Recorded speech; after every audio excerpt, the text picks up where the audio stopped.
Vendido. El martillo golpeó la madera y una niña de 6 años se encogió como si la hubieran golpeado. Silas Thornton se abrió paso entre la multitud. Apretó $20 de plata en su puño. Y cada madre en Cedar Creek acercó a sus hijos. Sabían lo que era. Un asesino, un fantasma, un hombre que no había hablado con otra alma viviente en 3 años. Pero ninguno de ellos había ofrecido un solo centavo para salvar a esa niña. Él sí. Y cuando la levantó de ese bloque de subasta, pues pesaba menos que su culpa. Antes de continuar, dinos desde dónde nos estás viendo. Deja tu ciudad en los comentarios. Y si esta historia te llega como creo que lo hará, suscríbete y quédate conmigo hasta el final. Créeme, no querrás perderte lo que hace esta niña cuando por fin abre la boca. La niña no lloró. Eso fue lo primero que Silas notó y lo que lo destrozó. Todos los demás niños que desfilaron por esa plataforma habían llorado o gritado o suplicado. Pero esta se quedó de pie como si hubiera sido tallada en piedra. Estaba descalza sobre las cajas astilladas. Sostenía una muñeca de trapo tan destrozada que apenas se mantenía unida. Miraba al frente, a la nada, a nadie, como si ya hubiera decidido que el mundo no contenía nada que valiera la pena mirar. Willa Mae Foster, el subastador, leyó en su papel: 6 años, padres muertos de fiebre, orfanato cerrado, niña tranquila, no causa problemas. No causa problemas. O si como si ese fuera el mayor cumplido que un hombre adulto pudiera hacerle a una niña de 6 años. Como si todo su valor se redujera a cuán poco espacio ocupaba en el mundo. La multitud se movió inquieta. Los granjeros susurraban a sus esposas. Las esposas susurraban de vuelta. Nadie levantó la mano. Vamos, amigos, se acerca el invierno. No podemos dejar a la niña en la calle. ¿Qué le pasa?, gritó alguien. ¿Por qué no habla? Algunos niños se vuelven silenciosos después de una dificultad. Nada que una mano firme no pueda arreglar. Silas sintió que se le trababa la mandíbula. Una mano firme. Él había visto lo que las manos firmes hacían a los niños que no podían defenderse. Lo había visto en orfanatos y campos de trabajo, y en granjas donde nadie hacía preguntas porque nadie quería escuchar las respuestas. $5, gritó Jake Guthrie desde el lado izquierdo de la multitud. Silas conocía a Guthrie. Todos en Cedar Creek conocían a Guthrie. El hombre hacía trabajar a los caballos hasta que caían y a las personas hasta que se rompían. Su último peón se había ido cojeando del pueblo en agosto con 2 costillas rotas y salarios adeudados. Su esposa anterior había muerto de neumonía, aunque los moretones en sus brazos contaban una historia diferente. $5, escucho, dijo el subastador. ¿Alguien da 10? Nada. Silas se dijo a sí mismo que se fuera. Se dijo que no era asunto suyo. Y se dijo que había bajado de la montaña por 3 cosas: sal, café, harina, y una niña no estaba en la lista. A la una, los dedos de la niña se apretaron en su muñeca, apenas. Solo lo suficiente para que alguien que observara de cerca lo notara. Ella conocía el nombre de Guthrie. Sabía lo que esos $5 significaban para ella. A las 2, $20. Su propia voz lo sorprendió. Salió plana y dura. Pues sí solía sonar cuando llevaba una placa y daba órdenes que los hombres obedecían sin dudar. La multitud se giró. 200 ojos se posaron en él, y cada par de ojos se abrió de par en par. Oyó a una mujer jadear. Oyó a un hombre murmurar: Dios Todopoderoso. Oyó el silencio particular que siempre lo seguía por Cedar Creek. El silencio de la gente que tenía miedo pero no quería admitirlo. $20, repitió el subastador, con la voz quebrada. Del señor Thornton. ¿Alguien da 25? La cara de Guthrie se puso morada. Dio medio paso adelante, luego miró a Silas. Realmente lo miró y lo pensó mejor. La mayoría de los hombres lo hacían. Silas era más alto que cualquiera en el pueblo, ancho de hombros, con manos que habían roto mandíbulas y construido cabañas con igual eficiencia. La gente se apartaba de su camino de la misma manera que se apartaban del mal tiempo. No por respeto, por autopreservación. $20 a la una, a las 2. El martillo golpeó. Vendido. La multitud se dispersó como codornices, pero los susurros permanecieron. ¿Qué querrá ese ermitaño con una niña? No es natural. Alguien debería hacer algo. Haz algo tú, entonces. Yo no me meto en el camino de ese hombre. Silas ignoró cada palabra. Caminó directamente a la plataforma, sacó la bolsa de cuero de su abrigo y contó $20 de plata en la palma temblorosa del subastador. Uno por uno, lo suficientemente lento como para sentir el peso de cada moneda, dejando su mano. Es suya, dijo el subastador. Y la palabra suya hizo que el estómago de Silas se revolviera, porque una niña no debería pertenecer a nadie como una propiedad. Pero eso era exactamente lo que era todo este feo negocio. Vender niños como ganado a quien pudiera pagar. Miró a Willa. Ella lo miró a él. Sus ojos eran marrones, viejos y vacíos de una manera que le hizo querer golpear algo con el puño. Mas que nadie debería tener esa mirada a los 6 años. Nadie debería tener esa mirada nunca. No voy a hacerte daño, dijo en voz baja para que solo ella pudiera oír. Sé que no tienes ninguna razón para creerlo, pero es verdad. Ella lo estudió como un animal atrapado estudia lo que hay entre él y la puerta. Lo midió, lo sopesó, no decidió nada, pero no apartó la mirada. ¿Puedes bajar o necesitas ayuda? Ella bajó sola, aterrizó en la tierra sin hacer ruido. Se paró a su lado con su muñeca presionada contra sus costillas y esperó lo que viniera después. Porque lo que venía después nunca era su elección y había dejado de fingir lo contrario. ¿Tienes pertenencias? ¿Algo que recoger? Ella negó con la cabeza una vez. Esa única sacudida lo golpeó más fuerte que la patada de un rifle. 6 años de vida y nada que mostrar más que una muñeca rota y un vestido gastado y fino como un suspiro. Está bien, entonces, vámonos. Hola caminaron juntos por el pueblo, el gigante y el fantasma. Silas sintió las miradas en su espalda como el calor de un fuego, y sabía lo que estaban pensando. Cada cosa terrible que sus pequeñas imaginaciones de pueblo podían conjurar, la estaban conjurando en ese momento. Y para esa noche, cada salón en Cedar Creek estaría zumbando con teorías sobre por qué el ermitaño de la montaña se había comprado una niña. Que hablaran. Llevaban 20 años hablando de él. Aún no lo habían matado. Cuando pasaron por la tienda de alimentos, Jake Guthrie salió de debajo del toldo y les bloqueó el paso. Miró a Willa, luego a Silas, y sus labios se retiraron de sus dientes en algo que no era exactamente una sonrisa. $20, dijo Guthrie. Es mucho dinero para un hombre que vive solo en el bosque. Hace que uno se pregunte, ¿cuánto vale una niña para ti?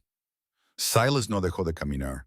Cambió su peso lo suficiente para interponerse entre Guthrie y la niña, y mantuvo su voz nivelada y baja. Apártate, Jake. Solo digo que la gente va a tener preguntas. La gente puede venir a preguntarme, ¿sabes dónde vivo? Algo en la forma en que lo dijo hizo que la sonrisa de Guthrie se desvaneciera. El granjero retrocedió, pero sus ojos lo siguieron hasta el final de la calle. Y Willa se apretó más contra la pierna de Silas sin hacer ruido. Copper esperaba en el poste de enganche, moviendo la cola para espantar las moscas. Era una buena yegua vaya, estable y paciente. El tipo de caballo que no se asustaba con las sombras. Cuando Silas subió a Willa a la silla, Copper giró la cabeza y olfateó el pie descalzo de la niña con curiosidad educada, como si preguntara quién era esta persona tan pequeña y si había traído azúcar. La mano de Willa se movió, sin llegar a tocar la nariz del caballo, sin llegar a retirarse, atrapada en algún lugar entre querer tocar y tener miedo de querer. Esa es Copper, dijo Silas, subiendo detrás de ella. Es más amigable que yo. La mayoría de las cosas lo son. Creyó ver que la boca de Willa se movía. No era una sonrisa, no eran palabras, pero era algo. El sendero subía a través de pinos y álamos, serpenteando por la montaña en largas y constantes pendientes que Copper manejaba con la paciencia segura de un caballo que había hecho ese viaje 1000 veces. Los sonidos del pueblo se desvanecieron. Martillos, voces, el traqueteo de un carro. Fueron reemplazados por el viento y el canto de los pájaros, pues el crujido del cuero y el ritmo constante de los cascos sobre la tierra compacta. Durante una hora ninguno de los dos habló. Silas no la presionó. Lo que fuera que estuviera encerrado dentro de esta niña, no saldría porque un extraño hiciera preguntas educadas en un sendero. Saldría cuando estuviera listo, si es que alguna vez lo estaba, y presionarla solo lo hundiría más. En el cruce del arroyo, detuvo a Copper para que bebiera. El aire era fino y cortante, y olía a nieve por venir. La cabaña está a otra hora de camino, dijo Silas. Es cálida, con un techo sólido. Tendrás el desván para ti sola. Willa no dijo nada, pero su agarre en el pomo de la silla se aflojó un grado. No soy muy conversador, añadió. Así que si el silencio te molesta, lo siento. Si no, entonces nos llevaremos bien. Nada, pero sintió que ella se reclinaba contra su pecho. Apenas. Solo la más pequeña fracción de peso se desplazó de mantenerse rígida a dejar que algo más la sostuviera. Probablemente no significaba nada. Probablemente solo estaba cansada. Pero no se sintió como si no fuera nada. Llegaron a la cabaña mientras el sol se ponía detrás de los picos y el cielo se teñía de naranja y oro. Silas ayudó a Willa a bajar y la observó examinar el claro con ojos rápidos y agudos. La puerta, las ventanas, la línea de árboles, la distancia al granero. Estaba trazando salidas, catalogando coberturas, planeando rutas de escape de la manera en que una vez enseñó a los soldados a hacerlo en territorio hostil. 6 años y evaluaba un edificio como un veterano de combate. El pensamiento lo enfermó, lo enfureció y lo entristeció todo a la vez. El desván está ahí arriba, dijo adentro, señalando la escalera. Mañana te construiré una cama de verdad, mantas y almohada para esta noche. Ella subió sin dudarlo. La oyó probar las tablas del suelo, revisar la ventana, examinar cada rincón del pequeño espacio, asegurándose de que podría salir si lo necesitaba. Él la dejó en paz, avivó el fuego, preparó la cena, cerdo salado, frijoles, galletas.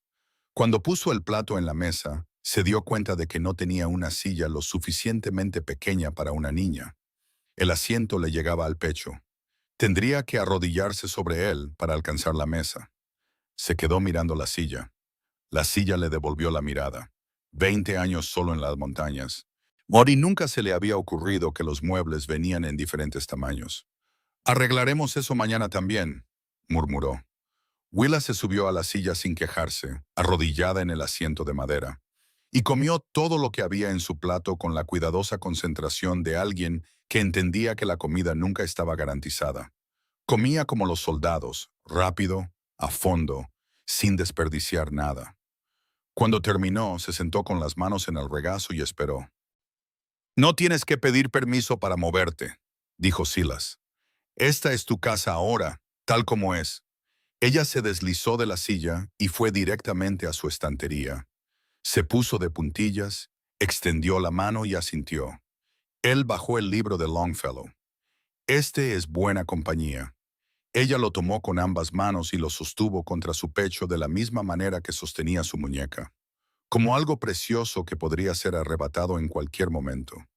Subió al desván y un minuto después oyó pasar las páginas. Silas lavó los platos, avivó el fuego, se sentó en el borde de su cama y escuchó los sonidos de la cabaña. El viento, los troncos asentándose, el búho que vivía en el pino muerto al este del granero.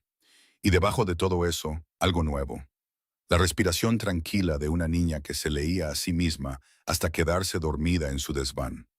No había oído ese sonido en 20 años. No durmió.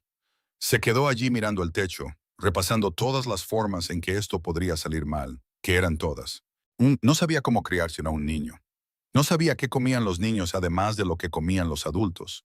No sabía nada de trenzar el pelo, o de pesadillas, o de las 1000 cosas que una niña de 6 años necesitaba que no tenían nada que ver con habilidades de supervivencia y todo que ver con ser humano. Pasada la medianoche, comenzaron los gemidos, suaves, ahogados.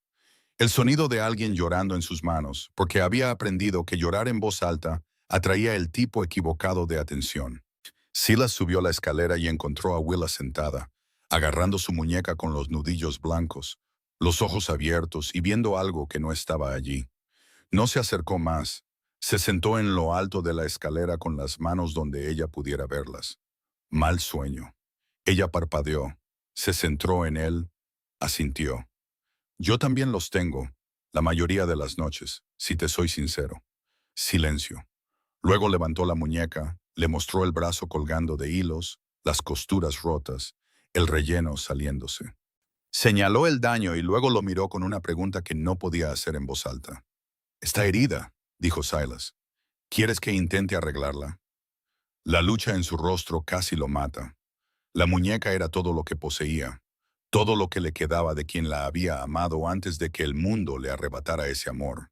Entregársela a un extraño era lo más valiente que alguien podía hacer. Y tenía 6 años. Extendió la muñeca. Silas la tomó con ambas manos, tan suave como si sostuviera un pájaro herido. Tendré cuidado, lo prometo. Déjame buscar mi equipo. Trajo un estuche de costura de cuero, tijeras, guata de algodón y una lámpara.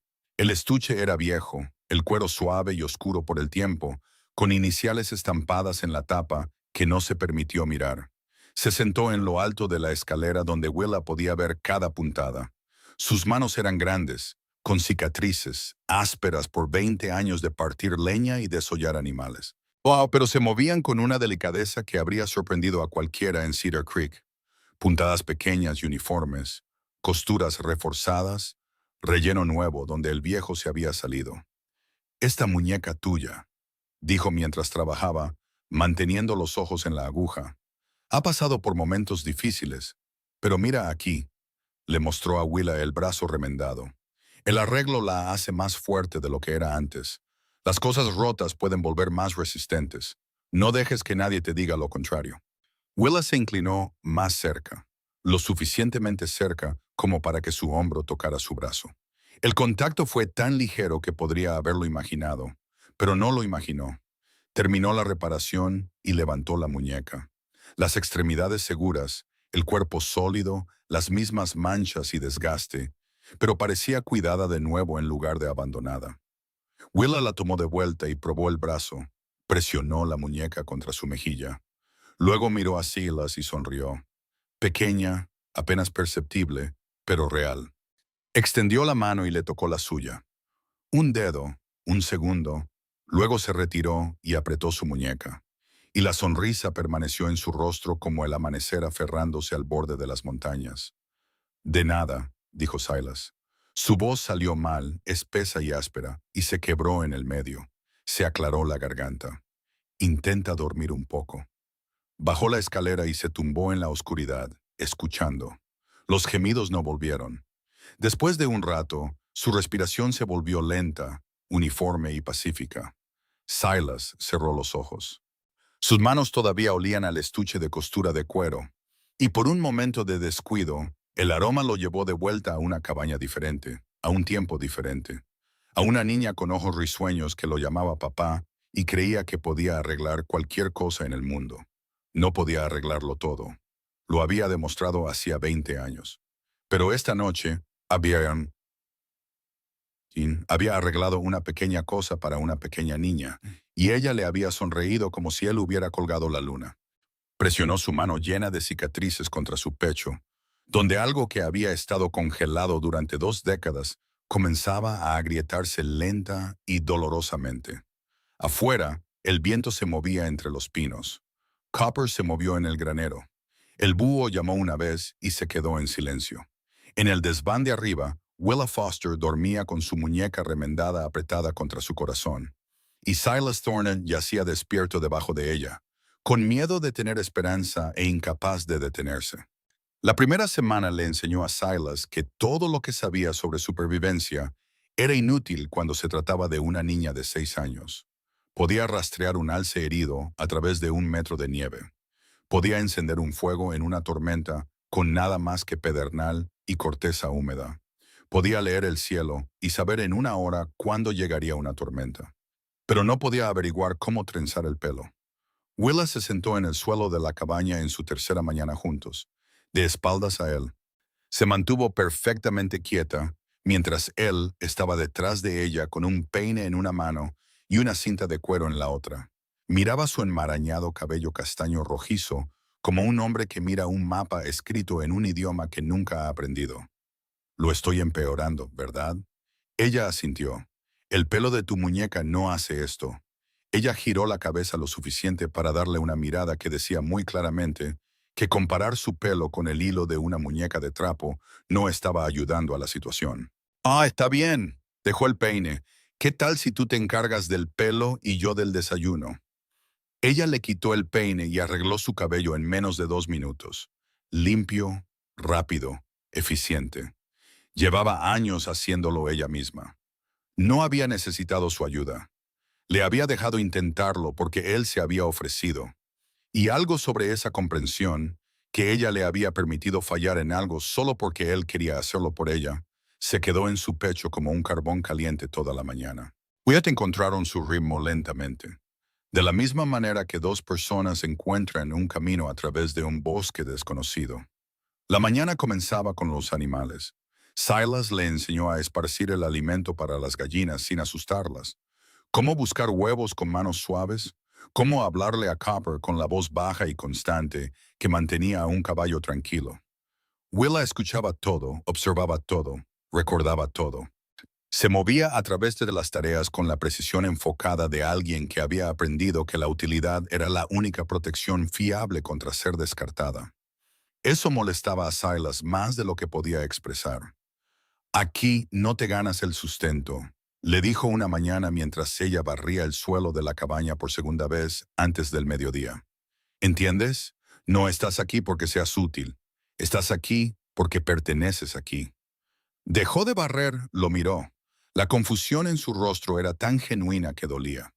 Como si le hubiera dicho que el agua corría cuesta arriba y esperara que ella lo creyera. Lo digo en serio, Willa, deja la escoba. Ven a comer. Dejó la escoba, pero él la sorprendió mirando por encima del hombro al suelo, asegurándose de que estuviera lo suficientemente limpio, asegurándose de que había hecho lo suficiente para justificar la comida que estaba a punto de recibir. Ese hábito tardaría más en romperse que cualquier silencio. Octubre se convirtió en noviembre. Justo el aire se volvió cortante y la primera nieve espolvoreó los picos altos como azúcar glass. Silas hizo 2 viajes a Cedar Creek en busca de provisiones. Ambas veces, el pueblo lo observó como si fuera un espectáculo por el que habían pagado entrada. La señora Opal Burke, de la pensión, era la peor. Se posicionaba en su porche como un centinela cada vez que él pasaba, con los brazos cruzados, los labios finos, los ojos siguiéndolo de un extremo a otro de la calle principal. ¿Cómo está esa niña tuya, señor Thornton?, gritó durante su viaje de noviembre. Su voz llevaba la falsa dulzura de alguien que recopila información que planea usar como munición. Está bien, come bien, duerme abrigada, tiene ropa adecuada para la temporada. Está bien, señora Burke. Opal Burke escribió algo en el pequeño cuaderno que siempre llevaba. La gente se pregunta cuándo podríamos verla en el pueblo, para asegurarnos de que está prosperando y todo eso. La gente puede ocuparse de sus propios asuntos. Los niños son asunto de todos, señor Thornton, especialmente los niños en circunstancias inusuales. Compró sus provisiones y se fue sin decir una palabra más. Pero sus preguntas lo siguieron montaña arriba, como lobos rastreando un olor, y sabía que no se detendrían. Cedar Creek había decidido que Silas Thornton y la niña huérfana muda eran una historia, y las historias en los pueblos pequeños tenían una forma de desarrollar dientes. Yepo, de vuelta en la cabaña, Willa había pasado el día trabajando en algo que no quería que él viera. Había tomado retazos de tela de su montón de remiendos y una aguja del costurero de su esposa. Él le había dicho que podía usarlo, y cuando él entró por la puerta, ella escondió lo que fuera que estuviera haciendo debajo de una manta con la velocidad culpable de un niño atrapado robando galletas. Él fingió no darse cuenta, dejó las provisiones en la mesa, comenzó a desempacar. Tengo tela de lana para un abrigo de invierno, dijo, y franela para un vestido decente. También compré papel de escribir y lápices, si te interesa. Los lápices captaron su atención más que la tela. Se acercó a la mesa y tocó uno con la punta del dedo. Luego lo miró con la pregunta que siempre hacía con los ojos. Para ti, confirmó él. ¿Sabes escribir? Ella negó con la cabeza, levantó los dedos. 5 y uno más, 6. Dice como si su edad explicara por qué escribir estaba fuera de su alcance. 6 es edad suficiente, ya sabes leer. Escribir es solo la otra mitad de lo mismo. Sacó una silla, la que había cortado y reconstruido para que le quedara bien 3 días después de su llegada. Trabajando en el granero por la noche, para que ella no viera el esfuerzo y se sintiera obligada a agradecérselo. Siéntate, te enseñaré cómo. Enseñar a Willa a escribir se convirtió en el centro de sus noches. Después de la cena, después de los platos, después de avivar el fuego para la noche, se sentaban en la mesa con papel y lápices, y Silas la guiaba a través del alfabeto, letra por letra. Su propia caligrafía era tosca, una escritura de soldado, pero conocía las formas, los sonidos y las reglas lo suficientemente bien como para transmitirlos. Aprendió rápido, más rápido de lo que él esperaba. En una semana podía copiar palabras de sus libros. En 2 semanas estaba formando las suyas propias. La primera palabra que escribió sin copiar fue muñeca. La segunda fue hogar. La tercera, escrita en una fría noche de noviembre con el fuego crepitando y la nieve cayendo fuera de la ventana, fue segura. Se lo mostró sin comentarios. Simplemente levantó el papel y le dejó leer la única palabra en sus letras cuidadosas y temblorosas. Luego dejó el papel y volvió a practicar como si no le acabara de abrir el pecho con 5 letras. Silas se quedó mirando la palabra durante mucho tiempo después de que ella subiera al desván esa noche. Segura. Se sentía segura en su cabaña con él. Se sentía segura. La palabra yacía sobre la mesa de la cocina como un ser vivo, respirando y cálido. Y él presionó su mano áspera sobre ella, como si pudiera mantener el sentimiento en su lugar y evitar que desapareciera, de la misma manera que todo lo bueno en su vida siempre había desaparecido. Diciembre trajo un frío real, el tipo de frío que congelaba el agua en el balde durante la noche y convertía el aliento en nubes blancas y hacía que los árboles crujieran como disparos en la oscuridad. Silas duplicó el suministro de leña y le enseñó a Willa cómo mantener las brasas para que la cabaña se mantuviera caliente durante la noche. Ella se adaptó a la vida en la montaña con una capacidad que lo asombró. No tenía miedo del frío, ni de la oscuridad, ni del aislamiento. Tenía miedo de la gente. Y aquí arriba no había gente. Solo Silas y los animales y el cielo infinito y el silencio que ambos habían aprendido a llevar como una armadura. Pero la armadura estaba destinada a quitarse a veces, y Silas comenzó a ver grietas en la de ella. Comenzó con tarareos, suaves, apenas perceptibles mientras hacía sus tareas. Al principio sin melodía, luego gradualmente encontrando melodías que casi reconocía. Tarareaba mientras alimentaba a las gallinas, mientras barría, o mientras practicaba sus letras. Tarareaba como alguien que prueba el hielo antes de pisarlo, con cuidado lista para retroceder a la primera señal de grieta. Él nunca lo mencionó, nunca lo reconoció. Simplemente dejó que el sonido llenara la cabaña de la misma manera que el agua llena el lecho de un arroyo seco, gradual y naturalmente, y sin que nadie tuviera que forzarlo. Luego vino la risa. Sucedió un martes por la mañana en diciembre. Silas intentaba recoger huevos de debajo de una gallina llamada Gertrude, que tenía el temperamento de una serpiente de cascabel y el agarre de una trampa para osos.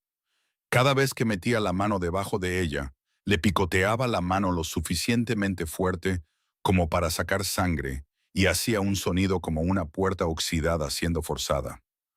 Gertrude, dijo con los dientes apretados, he desollado osos grizzly. He sobrevivido 2 inviernos con nada más que carne seca y agua de arroyo. No seré derrotado por una gallina. Gertrude lo picoteó de nuevo. Él retiró la mano, maldijo y miró a Willa. Ella se estaba riendo. No el fantasma de una risa, no un temblor silencioso. Un sonido real, pequeño y oxidado por el desuso, como una caja de música que no se había abierto en años, pero real. Sus ojos se arrugaron y sus hombros temblaron y el sonido salió de ella como algo que había estado atrapado durante mucho tiempo y finalmente encontró la puerta. Silas la miró fijamente. Ella se tapó la boca con la mano, con los ojos muy abiertos como si el sonido se hubiera escapado contra su voluntad y estuviera tratando de volver a meterlo. No te atrevas a parar eso, dijo él. Es el mejor sonido que he oído en 20 años. Su mano bajó lentamente. La risa se había ido, pero la sonrisa se quedó. Y Gertrude, aparentemente satisfecha con el caos que había causado, finalmente se movió lo suficiente para que Silas pudiera coger los huevos. «Pájaro terrible», murmuró. Oye, pero él también sonreía. Y Willa lo vio, y algo entre ellos cambió permanentemente. Esa noche comenzó a tallar el caballo. Trabajaba en él después de que ella se fuera a dormir, sentado junto al fuego con un bloque de pino y su cuchillo de detalle. Le daba forma a la luz de la lámpara con la paciencia que ponía en todo lo que valía la pena hacer. No había tallado nada por placer en 20 años. No le había visto el sentido. Pero Willa le estaba enseñando que algunas cosas no necesitaban un sentido. Algunas cosas solo necesitaban existir porque eran hermosas. Y la belleza era su propia justificación. Pensó en Rosie mientras tallaba, no con el dolor agudo y aplastante que generalmente acompañaba su recuerdo, sino con algo más suave, algo que se sentía casi como gratitud. A Rosie le encantaba verlo tallar. Se sentaba a su lado durante horas, haciendo preguntas sobre cada corte, cada forma, cada decisión. ¿Por qué de esta manera y no de aquella, papá? ¿Qué intenta hacer la madera? Casi podía oír su voz, y por primera vez en 2 décadas, oírla no le hizo querer morir, le hizo querer seguir tallando. Enero trajo la nieve más profunda que Silas había visto en años. El sendero a Cedar Creek se volvió intransitable durante días, encerrándolos en su mundo montañoso como dos criaturas en una guarida. Lejos de sentirse atrapada, Willa pareció expandirse en el aislamiento. Escribía todos los días ahora, llenando páginas con observaciones y preguntas y pequeñas historias sobre las gallinas y Copper y los pájaros que observaba desde la ventana de la cabaña. Le mostró su diario una noche, deslizándolo sobre la mesa con el tímido orgullo de alguien que comparte algo precioso. Él lo leyó lentamente. Su ortografía era creativa, su gramática tosca, pero la voz en la página era inconfundiblemente suya. Directa, observadora, sorprendentemente divertida. Gertrude puso 2 huevos hoy, leyó en voz alta. Solo picoteó a Silas una vez. Creo que se está volviendo más amable. O tal vez Silas se está volviendo más rápido. Levantó la vista. Willa lo observaba con una expresión que había llegado a reconocer como esperanza, disfrazada de indiferencia. El rostro de alguien que deseaba desesperadamente la aprobación, pero había aprendido a no mostrarla. «Esto es buena escritura», dijo. «Realmente buena». La indiferencia se resquebrajó. Debajo había alegría pura y sin complicaciones. «Oh, deberías seguir con esto. Escribe sobre lo que quieras. El jardín que estás plantando, las cosas que estás aprendiendo, lo que sea que tengas en la cabeza. Las palabras son lo más fuerte que una persona puede poseer, Willa. Nadie puede quitártelas una vez que las tienes». Ella asintió, tomó el diario de vuelta y lo sostuvo contra su pecho. De la misma manera que sostenía a la señorita Jenny, de la misma manera que sostenía el libro de Longfellow, como si fuera algo que el mundo podría intentar robar. A finales de enero, Silas hizo su viaje mensual de provisiones y encontró a Cedar Creek zumbando como una colmena pateada. El doctor Nathaniel Hale lo interceptó fuera de la tienda general antes de que siquiera hubiera atado a Copper al poste. Thornton, una palabra. Hale era un hombre delgado y tranquilo de unos 50 años.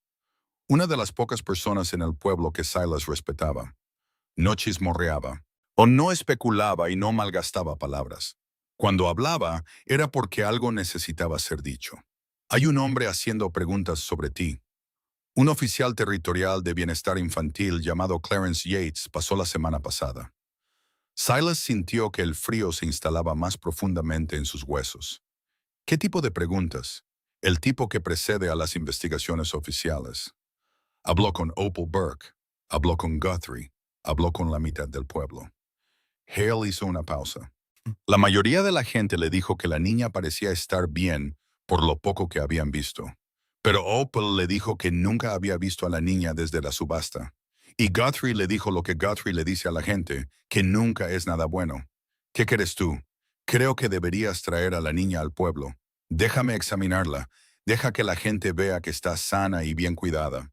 Ahora mismo, todo lo que tienen es especulación. Y la especulación en un pueblo como este se vuelve veneno rápidamente. Silas compró sus provisiones en silencio, cargó la mula y cabalgó a casa con las advertencias de Hale pesando sobre sus hombros como un segundo abrigo de invierno. Había construido su vida en la montaña específicamente para evitar esto. La interferencia de personas que no sabían nada de sus circunstancias, pero se sentían con derecho a opinar sobre ellas. Pero Willa ya no era solo su vida, era su propia persona con su propio futuro. Y ese futuro podría ser destruido por un burócrata con un portapapeles y un conjunto de suposiciones sobre cómo debería ser una familia adecuada.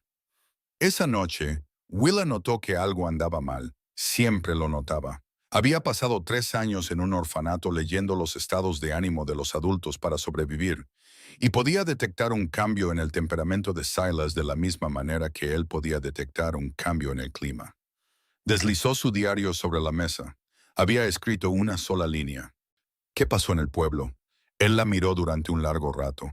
Ella le devolvió la mirada con esos ojos marrones que lo veían todo, y no perdonaban nada y exigían la verdad porque ya le habían mentido lo suficiente para toda una vida.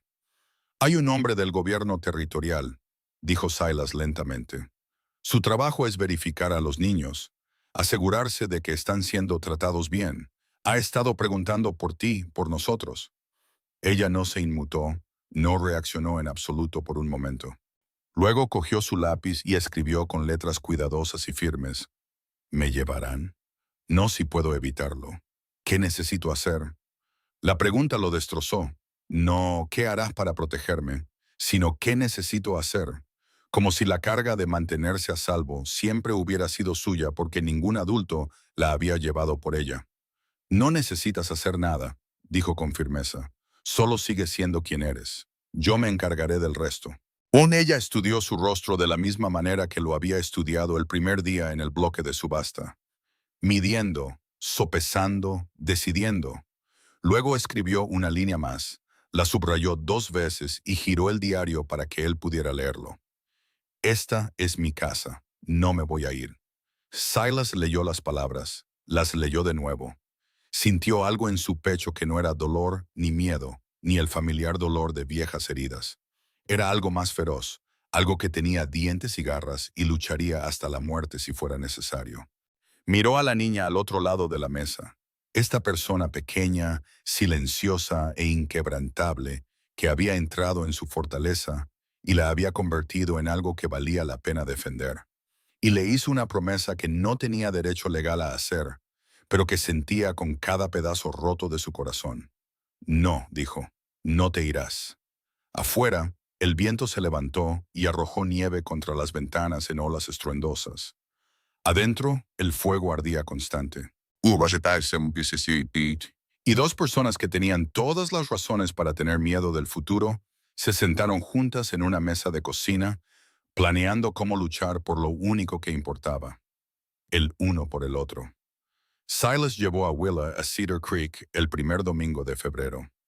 El reverendo Ezra Whitfield lo había organizado. Un servicio religioso seguido de una cena comunitaria. Una oportunidad para que el pueblo viera a la niña y dejara de lado sus peores sospechas. Silas odiaba cada parte del plan, excepto la parte en la que podría mantener a Willa a salvo.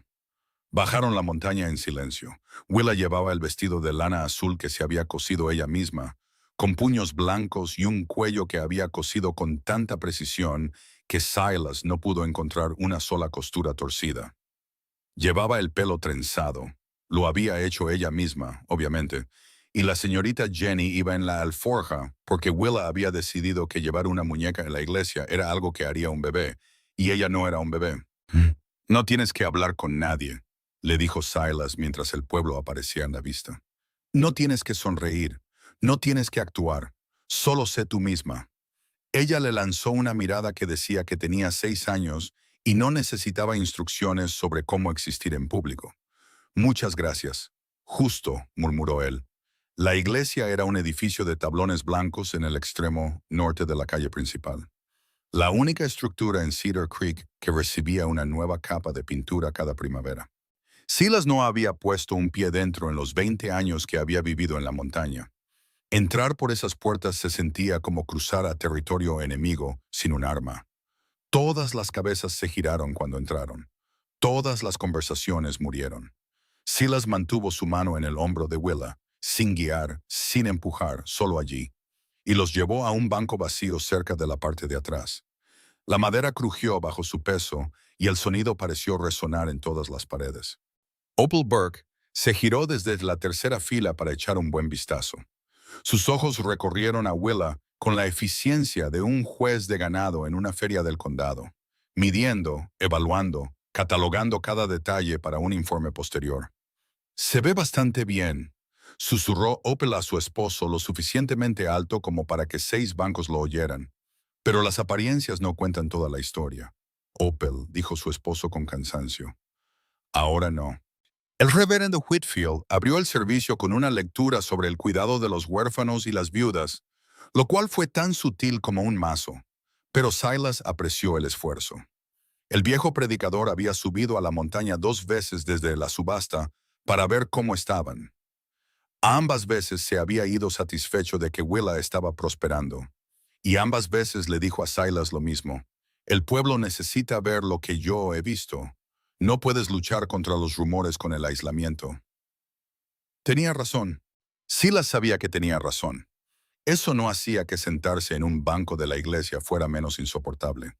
Después del servicio, la cena comunitaria se desarrolló en el salón de la iglesia. Largas mesas cubiertas con manteles a cuadros, platos traídos por cada familia del pueblo, niños corriendo entre las piernas de los adultos que fingían regañarlos mientras les daban galletas extra a escondidas. Era el tipo de reunión que Silas había evitado durante 2 décadas. Y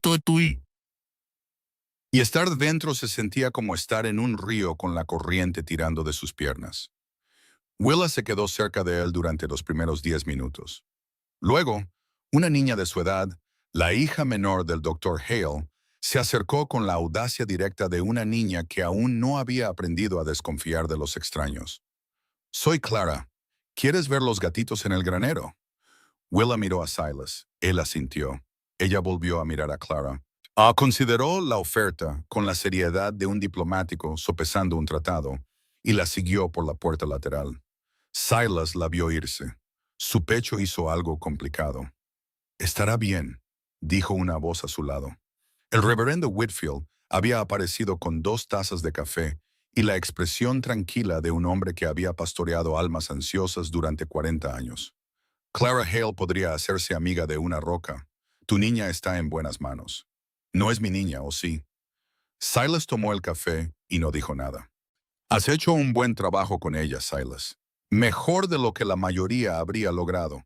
No he hecho nada excepto no hacerle daño. Eso no debería ser notable. En este mundo, para una niña como Willa, es notable. Y has hecho considerablemente más que no hacerle daño. Whitfield sorbió su café. Pero no vine aquí para elogiarte. Vine para advertirte. Clarence Yates está en el pueblo. La mano de Silas se apretó en la taza. Ahora, hoy, llegó anoche. Está en la pensión. Opal Burke le ha estado sirviendo cena e historias en igual medida. Por supuesto que sí. Planea visitar tu cabaña esta semana sin previo aviso para poder observar lo que él llama la situación doméstica natural. Whitfield hizo una pausa. Hay algo más. Ha estado investigando tus antecedentes. Registros públicos, archivos militares. Sabe que no naciste como Silas Thornton. El café se enfrió en su mano. Durante 20 años había construido su vida con un nombre que no era el suyo. En un lugar donde nadie hacía preguntas porque nadie quería respuestas. Ahora un hombre con un título gubernamental y un montón de papeles estaba tirando de hilos que podrían desentrañar todo. ¿Cuánto sabe? Lo suficiente como para seguir cavando. Silas dejó la taza. A través de la puerta lateral del salón de la iglesia, podía ver a Willa agachada en la entrada del granero con Clara Hale. Ambas niñas absortas en algo pequeño y peludo. Casi sonreía, casi relajada, casi como una niña normal teniendo una tarde normal. Necesito decirte algo, dijo Silas en voz baja. Algo que debería haberte dicho hace meses. No me debes tu pasado. Sí, si va a ser usado contra Willa. Whitfield esperó. Era bueno esperando. Quizás era su mejor cualidad. Mi nombre era Solomon Ware. Fui alguacil adjunto de los Estados Unidos durante 12 años. Entregué órdenes de arresto desde Texas hasta el territorio de Montana. Era bueno en eso. Hizo una pausa. También estaba casado. Mi esposa Eliza y mi hija Rosemary vivían en un asentamiento llamado Wickham Crossing, al sur de la cordillera Bitterroot. Estaba de servicio, transportando a un prisionero a Fort Ellis, cuando una banda de forajidos quemó el asentamiento en represalia por el arresto de su líder. Su voz se había vuelto plana, como siempre que hablaba de esto.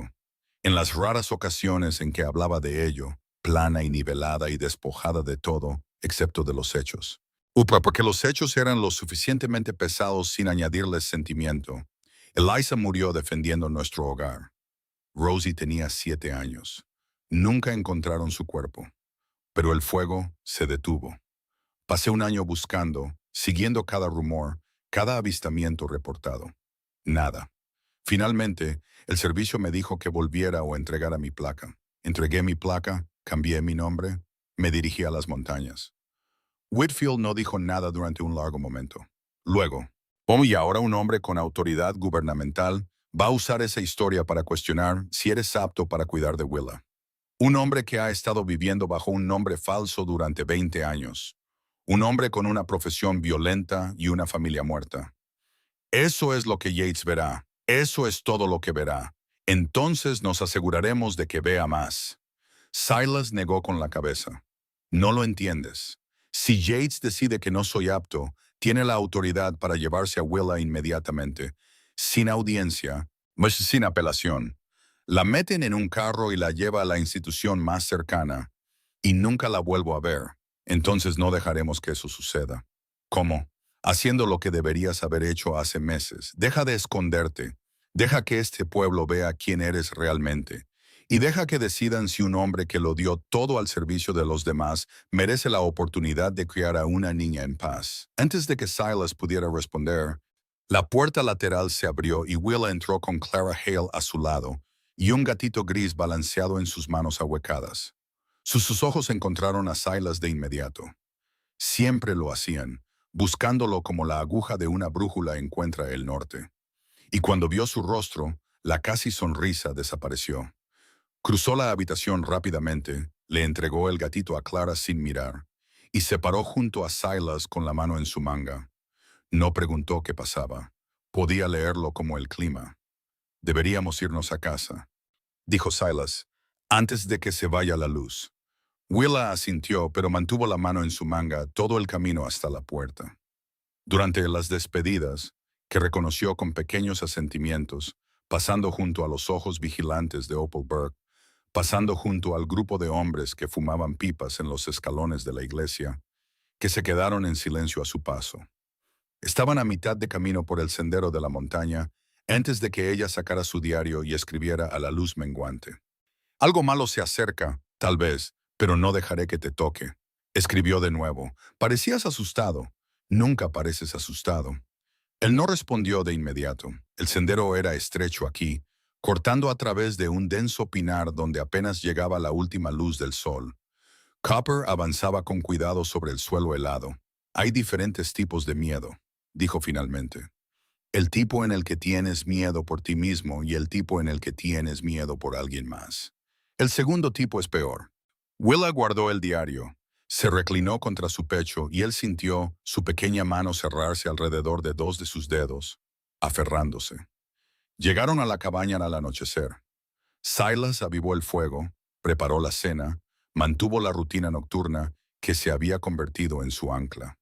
Pero la normalidad se sentía frágil ahora, como hielo sobre agua en movimiento, sólido hasta que pones peso en el lugar equivocado. Willa no subió al desván después de la cena. En cambio, se sentó en la mesa de la cocina con su diario y escribió durante mucho tiempo. Cuando terminó, arrancó la página y la colocó frente a Silas. Si el hombre viene y me hace preguntas, le diré la verdad. La verdad es que me salvaste. La verdad es que estoy feliz y segura y aprendiendo cosas que nunca antes pude aprender. La verdad es que esta es mi casa y tú eres mi familia. Si la verdad no es suficiente para él, entonces el problema es de él y no de nosotros. Silas lo leyó 2 veces. La caligrafía era cuidadosa. Cada letra deliberada, cada palabra elegida por una niña de 6 años que había aprendido que las palabras eran lo más fuerte que una persona podía poseer porque él se lo había dicho. Eso es exactamente correcto, dijo. Cada palabra.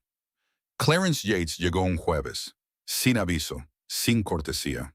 Solo el sonido de caballos en el sendero helado a media mañana y un golpe seco en la puerta de la cabaña que hizo que Willa se pusiera rígida en su silla y la mano de Silas se moviera por instinto hacia el rifle sobre la repisa antes de que se contuviera y la dejara caer. Abrió la puerta. 2 hombres estaban en su umbral. El primero era delgado y preciso, con un uniforme territorial que parecía haber sido planchado esa mañana. El segundo era un ayudante, armado, posicionado ligeramente detrás y a la derecha, en la postura de un hombre que proporciona respaldo oficial. Señor Thornton. La voz del hombre delgado era cortante y del este. O debería decir, señor Weir. El nombre golpeó como una bofetada. 20 años de ocultación borrados en 2 palabras en un umbral helado. Mi nombre es Thornton. Su certificado de nacimiento dice lo contrario, al igual que su historial de servicio militar. Su comisión de alguacil y los certificados de defunción presentados por Eliza y Rosemary Ware de Wickham Crossing. El hombre sacó un portafolio de cuero y lo abrió con la eficiencia practicada de alguien que disfrutaba del poder de la información. Soy Clarence Yates, Oficina Territorial de Bienestar Infantil. Estoy aquí para inspeccionar la situación de vida de una tal Charlotte Willa Foster, de 6 años, actualmente bajo su cuidado no autorizado. No es no autorizado. Tengo una factura de venta de la subasta. Una factura de venta por los servicios laborales de una niña, no una tutela, no una adopción. Una transacción que, francamente, esta oficina considera poco mejor que el tráfico. Silas sintió que el suelo se movía bajo sus pies. Cada palabra que salía de la boca de Yates estaba calculada para establecer autoridad y despojar a Silas de la suya. ¿Puedo pasar o prefiere que anote en mi informe que se negó a la entrada de un oficial territorial? Silas se hizo a un lado. Yates entró en la cabaña y su mirada se movió por la habitación con la atención sistemática de un hombre que cataloga pruebas. Los suelos limpios, los estantes bien surtidos, los libros, el papel de escribir sobre la mesa cubierto con la cuidadosa caligrafía de una niña. Luego sus ojos encontraron a Willa. Willa estaba sentada en la mesa de la cocina con la espalda recta y las manos cruzadas y sus ojos marrones fijos en Yates con una expresión que no contenía ningún miedo. Había temido este momento durante semanas. Había escrito sobre ello en su diario. Había superado la ansiedad en el papel, de la misma manera que Silas superaba sus demonios con un cuchillo de tallar. Y en algún punto de ese proceso había encontrado algo al otro lado del miedo. No exactamente coraje, algo más tranquilo. La certeza absoluta de que sabía lo que era verdad, y ningún hombre con un uniforme planchado podría cambiarlo. Debe ser Charlotte, dijo Yates, acercando una silla para enfrentarla. Se sentó sin ser invitado. Mi nombre es Willa. La voz que salió de ella fue clara y firme, y detuvo a todas las personas en la habitación, incluido Silas, que no la había oído hablar con un extraño desde el día en que la había comprado en esa plataforma. Había estado hablando más en casa durante las últimas semanas, frases cortas, preguntas, la observación ocasional que lo tomaba por sorpresa con su precisión, pero nunca con nadie más. Nunca delante de nadie más hasta ahora. Yates se recuperó rápidamente. Willa, entonces, soy el señor Yates. Trabajo para el gobierno territorial.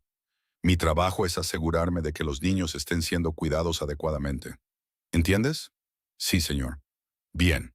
Me gustaría hacerte algunas preguntas. ¿Está bien? Sí. Señor, ¿eres feliz aquí?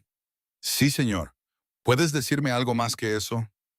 Willa miró a Yates de la misma manera que miraba todo, con la cuidadosa atención de alguien que no se perdía nada y no desperdiciaba nada. ¿Qué quieres saber? ¿Cómo es un día típico para ti?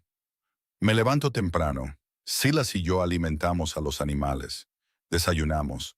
Él me enseña a leer, a escribir y aritmética. Practico mis letras. Trabajamos juntos en proyectos. Me está enseñando a tallar madera. Estoy planeando un jardín para la primavera. Leemos juntos por las noches. Eso suena muy estructurado. ¿Alguna vez pierde la paciencia contigo? No, nunca. Se frustra con Gertrude, esa es la gallina mala, pero no se enoja conmigo. No grita ni golpea ni dice cosas crueles. Me habla como si fuera una persona. ¿No todos los adultos te hablan como a una persona? La mirada que Willa le dirigió podría haber cortado el cristal. No, señor, no lo hacen. Yates se movió en su silla. Se volvió hacia Silas con la expresión de un hombre que necesitaba recuperar el control de una conversación que se había desviado. Señor Ware Thornton ha estado viviendo bajo un nombre falso durante 20 años. ¿Entiende cómo se ve eso para mi oficina? Entiendo cómo se ve. También entiendo por qué lo hice. Y no tuvo nada que ver con huir de la ley. Entonces explíquelo. Mi esposa y mi hija fueron asesinadas mientras yo estaba de servicio. Pasé un año tratando de encontrar los restos de mi niña. Cuando no pude, me alejé de todo, incluido mi nombre. Es una historia trágica, pero la tragedia no califica a un hombre para criar a un niño. No, pero cuidar de uno sí, ¿no es así? Porque lo que veo es un hombre sin estatus legal, sin lazos comunitarios, sin medios visibles de proporcionar una educación o socialización adecuadas, viviendo en completo aislamiento con una niña que compró en una subasta. Lo que usted ve es lo que vino a buscar aquí. Disculpe, usted ya había tomado una decisión antes de subir esta montaña. Jake Guthrie y Opel Burke le llenaron los oídos con todo lo que pensaron que quería oír. Y usted vino aquí con sus papeles y su ayudante buscando una razón para llevarse a esta niña. Así que adelante, haga sus preguntas, escriba su informe. Pero mírela primero. Jade se volvió hacia Willa. Ella estaba sentada exactamente como al principio, con la espalda recta, los ojos claros, tranquila. Su diario yacía sobre la mesa frente a ella. La señorita Jenny estaba en el estante sobre la chimenea, junto a un caballo de madera tallado con extraordinario cuidado, y un pequeño pájaro de madera con las alas extendidas en vuelo. Su abrigo colgaba junto a la puerta, cosido a mano, perfectamente ajustado. Sus libros estaban apilados ordenadamente en el estante que Silas había construido para ella a su altura. Toda la cabaña mostraba la evidencia de una niña que no solo estaba alojada, sino conocida. No solo alimentada, sino querida. No solo sobreviviendo, sino convirtiéndose. Estuve en el orfanato durante 3 años, dijo Willa en el silencio. Nadie allí sabía mi nombre. Me llamaba niña o tú, o a veces nada en absoluto. No hablé durante 2 de esos años porque no había nadie con quien valiera la pena hablar. Su voz no vaciló. Sus ojos no se apartaron del rostro de Yates. Silas sabe mi nombre. Seguro sabe que me gusta leer, sabe que quiero tener un jardín, sabe que tengo miedo de las tormentas, pero no de la oscuridad.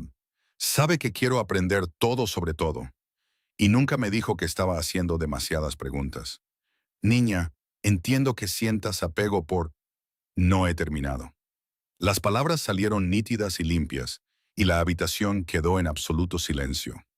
Una niña de 6 años acababa de decirle a un oficial territorial que esperara su turno. Y la autoridad en su voz era tan genuina que Yates cerró la boca. Antes de venir aquí, no recordaba la última vez que alguien me arregló algo solo porque estaba roto. Silas arregló mi muñeca la segunda noche que estuve aquí. Se sentó en el frío y la cosió de nuevo con manos que temblaban porque recordaba a su propia hija que perdió. No me contó esa parte. Simplemente lo supe. Cogió su diario y lo sostuvo contra su pecho. Puede escribir en su informe que estoy limpia, alimentada y abrigada. Eso es verdad. Pero si escribe que este hombre es algo menos que lo mejor que me ha pasado, entonces es un mentiroso. Y he conocido a suficientes mentirosos como para reconocer a uno. El silencio que siguió duró mucho tiempo. Yates se sentó perfectamente quieto. El ayudante junto a la puerta miraba sus botas. Silas estaba de pie con la espalda contra la pared y las manos a los costados y lágrimas corriendo por su rostro que no se molestó en secar. Murió porque algunas cosas eran demasiado grandes y demasiado ciertas para esconderlas detrás de la dignidad. Cuando Yates finalmente habló, Su voz era diferente, más tranquila. El tono profesional todavía estaba allí, pero debajo había algo que podría haber sido respeto o vergüenza, o ambos. Tendré que presentar un informe completo al gobernador territorial. Presente lo que necesite, dijo Silas. Recomendaré un proceso de tutela formal, documentación legal, visitas regulares. Está bien. Ya Jade se levantó y recogió sus papeles. En la puerta, se detuvo y miró a Willa, que había abierto su diario y comenzado a escribir como si una inspección territorial fuera solo otro evento digno de registrar en una vida que finalmente se había vuelto digna de documentar. Para que conste, dijo Yates, he inspeccionado 47 situaciones domésticas en este territorio. Nunca he sido reprendido por ninguna de ellas. Hizo una pausa. Y nunca he estado más completamente convencido de que una niña estaba exactamente donde pertenecía. Se fue. El ayudante lo siguió. El sonido de los caballos se desvaneció por el sendero de la montaña hasta que no quedó nada más que el viento y el silencio y el rasguño del lápiz de Willa sobre el papel. Silas no se movió. Se quedó de pie contra la pared con los brazos cruzados sobre el pecho, manteniéndose entero hasta que Willa dejó su lápiz y lo miró. «Estás llorando», dijo ella. «Lo sé». «¿Es del tipo malo o del bueno?» Cruzó la habitación y se arrodilló frente a su silla para que sus ojos estuvieran al mismo nivel. Su rostro estaba tranquilo, pero sus manos temblaban ahora. La adrenalina de lo que acababa de hacer finalmente alcanzaba el coraje que la había sostenido. «Del bueno», dijo él, «del muy bueno». Ella le rodeó el cuello con los brazos y se aferró, y él la rodeó con sus brazos y se aferró también. Y ninguno de los dos dijo nada más, porque no quedaba nada que decir que sus cuerpos no estuvieran diciendo ya. Afuera, el sol de febrero se abrió paso entre las nubes y arrojó largas barras de oro sobre la nieve. Adentro, una muñeca remendada observaba desde la repisa de la chimenea mientras un hombre roto y una niña valiente se abrazaban en una cabaña que finalmente se había convertido en lo que siempre debió ser. No una fortaleza, no un escondite, un hogar. Llegó marzo y la nieve comenzó a retirarse de los prados más bajos como una marea que baja. Los bancales del jardín de Willa emergieron de debajo del blanco, oscuros, húmedos y listos. Y ella pasaba cada mañana antes del desayuno, agachada junto a ellos, presionando sus dedos en la tierra para comprobar si estaba lo suficientemente cálida para plantar. Silas la observaba desde la puerta de la cabaña con su café y pensaba que si el gobierno territorial pudiera ver lo que él veía, una niña arrodillada en la tierra con todo su corazón en sus manos, nunca cuestionarían dónde pertenecía. Los papeles de la tutela llegaron por correo en la segunda semana de marzo. El reverendo Whitfield los subió él mismo a la montaña, junto con una botella de whisky y la noticia de que Clarence Yates había presentado un informe favorable al gobernador territorial. Silas firmó cada página. Su mano no tembló hasta la última, donde el texto impreso decía «Tutor legal», en letras que hacían que lo que había entre él y Willa fuera real a los ojos de un mundo que nunca los había entendido de todos modos. «Felicidades», dijo Whitfield. «Se siente extraño firmar papeles por algo que ya existe. La mayor parte de la ley es solo el mundo poniéndose al día con lo que la gente ya sabe en sus corazones». Silas sirvió 2 vasos de whisky y bebieron en el cómodo silencio de hombres que habían dicho todo lo que había que decir. A través de la ventana, Willa le mostraba a Clara Hale, que había comenzado a subir con su padre en sus visitas mensuales, dónde irían los tomates y por qué las caléndulas debían plantarse alrededor del borde. Clara escuchaba con el educado desconcierto de una chica de pueblo que nunca había metido las manos en la tierra a propósito. «Ha hecho una amiga», observó Whitfield. «Ha hecho varias. La señora Burke me detuvo en la calle en el último viaje de provisiones. Se disculpó. Dijo que se había equivocado con nosotros». «Opal Burke se disculpó. Puede que necesite algo más fuerte que el whisky». 3 semanas después, la paz se hizo añicos. Silas estaba partiendo leña detrás de la cabaña cuando Willa salió corriendo de adentro, con su diario apretado contra el pecho y una expresión que no había visto desde el día en que la levantó del bloque de subasta. Miedo puro, del que vive en los huesos. Viene un jinete, dijo. No es alguien que conozcamos. Dejó el hacha y caminó hacia el frente. Una mujer subía por el sendero en un caballo alquilado, montando de lado con la postura rígida de alguien que había aprendido a montar a caballo en un libro en lugar de en una silla. Llevaba un vestido de viaje demasiado fino para los senderos de montaña, y su cabello oscuro estaba recogido bajo un sombrero que probablemente costaba más que todo lo que había en la cabaña de Silas. Se detuvo en el claro y desmontó con los movimientos cuidadosos de una persona cuyas piernas se habían entumecido. Cuando se giró para enfrentarlo, Silas sintió que el suelo se hundía bajo sus pies. Se parecía a Willa. No exactamente, 25 años mayor, pulida donde Willa era ruda, compuesta donde Willa era feroz. Pero la línea de la mandíbula era la misma. La forma de la boca, la manera en que se mantenía erguida, como alguien que esperaba que el mundo la atacara y estaba lista para cuando lo hiciera. Señor Thornton, su voz llevaba la precisión cortante de la educación del Este. Oye, mi nombre es Harriet Crawford. Creo que tiene a mi sobrina. Willa apareció en la puerta de la cabaña. Miró a la mujer. La mujer la miró a ella, y el silencio entre ellas contenía el peso de 3 años de muerte y distancia, y un árbol genealógico partido por la mitad por la fiebre y la mala suerte. «Te pareces a mamá», dijo Willa. La compostura de Harriet Crawford se resquebrajó por exactamente un segundo. Sus ojos se llenaron, su barbilla tembló, y su mano enguantada se presionó contra su boca. Luego se recompuso con el esfuerzo visible de alguien que había practicado mantener sus sentimientos detrás de un muro. «Tú también te pareces a ella, cariño. Más de lo que crees. No me llames cariño. No me conoces». Las palabras cayeron como piedras en agua quieta. Harriet se estremeció. Silas no dijo nada. Esta era la lucha de Willa y la familia de Willa y el derecho de Willa a sentir lo que sintiera por una mujer que compartía el rostro de su madre, pero no había compartido su sufrimiento. «Tienes razón», dijo Harriet en voz baja. «No te conozco. Por eso estoy aquí, para cambiar eso». Silas la invitó a entrar porque la hospitalidad de la montaña lo exigía y porque echarla no resolvería nada. Se sentó en la mesa de la cocina con una taza de café que no bebió y se explicó en los tonos medidos de alguien que había ensayado el discurso en el largo viaje desde San Luis. «Ada era mi hermana menor. Éramos cercanas cuando éramos niñas, pero la vida nos llevó por caminos diferentes. Ella se casó con tu padre y se mudó al oeste. Yo me casé con Henry Crawford y me quedé en San Luis». Hizo una pausa. «Henry murió hace 2 años. Enfermedad pulmonar. Estaba arreglando sus asuntos en Europa cuando Ada y Thomas fallecieron. Para cuando regresé y me enteré de lo que había sucedido, ya habías desaparecido en el sistema de orfanatos territoriales». «No desaparecí», dijo Willa desde su silla al otro lado de la mesa.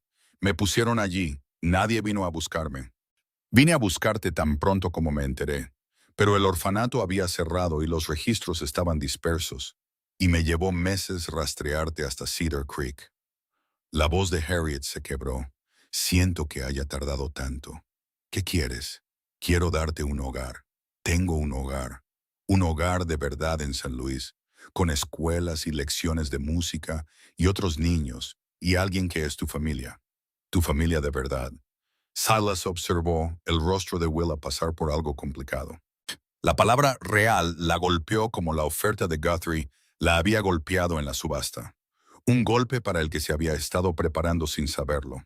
Porque debajo de toda la fuerza que había construido durante el invierno, debajo de la escritura y el tallado y los planes del jardín y las entradas del diario sobre sentirse segura, todavía había una niña de 6 años que recordaba lo que se sentía tener una madre. Y esta mujer tenía el rostro de su madre. «Silas es mi familia de verdad», dijo Willa. Pero su voz tembló en la palabra real, y todos en la habitación lo oyeron. Harriet se volvió hacia Silas. «No cuestiono lo que has hecho por ella. Puedo ver que has sido bien cuidada. Pero seguramente entiendes que una niña necesita más que una cabaña en una montaña. Necesita sociedad, educación, la influencia de una mujer que pueda guiarla. Necesita estar donde la amen. Yo la amo. Es la hija de mi hermana. Amas la idea de ella. Amas el recuerdo de tu hermana. Eso no es lo mismo que amar a una niña que tiene pesadillas y no come si cree que no se lo ha ganado y pasó 2 años sin hablar porque el mundo le enseñó que su voz no importaba. La acusación quedó suspendida entre ellos. El rostro de Harriet se puso blanco, luego rojo. ¿Crees que no puedo aprender esas cosas? ¿Crees que un extraño que la compró en una subasta la conoce mejor que su propia sangre? Creo que yo estuve allí y tú no, porque no lo sabía. La compostura de Harriet finalmente se rompió.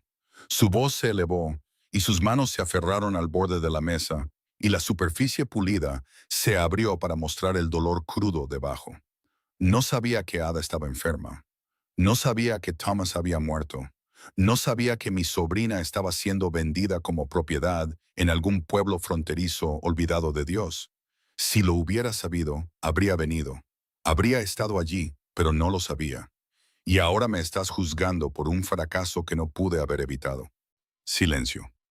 Willa miró a Harriet con una expresión que Silas reconoció.